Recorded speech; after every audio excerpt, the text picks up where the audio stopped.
Agus sedih masih tagih uang donasi. Denny Sumargo janji beri dengan 2 syarat.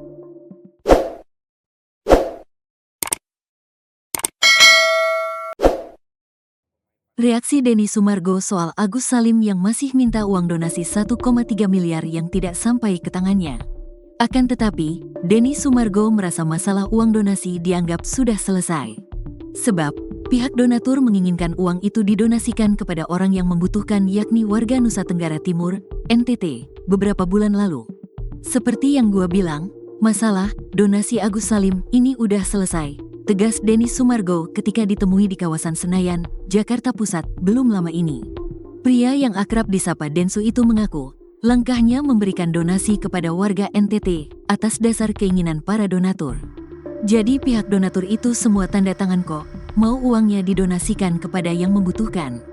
Ya, saya jalan ke NTT, donasikan uang itu, ucapnya. Namun, Densu memberikan 2 opsi jika Agus Salim masih menagih uang tersebut. Pertama, ia meminta Agus datang baik-baik kepadanya membahas uang donasi itu. Datang ke saya baik-baik, jelaskan soal uang itu, kata dia. Kalau penjelasan dia masuk akal, saya akan bantu, ucap Densu. Kedua, kalau masih gak terima, ya sudah buat gugatan perdata aja ke pengadilan, selesai, jelasnya. Densu memastikan akan ikuti prosedur jika digugat ke pengadilan. Kalau nantinya hakim mengabulkan, ia akan membayarkan uang itu ke Agus Salim. Kalau digugat, hakim memutuskan uang itu uang Agus, saya bayar kok.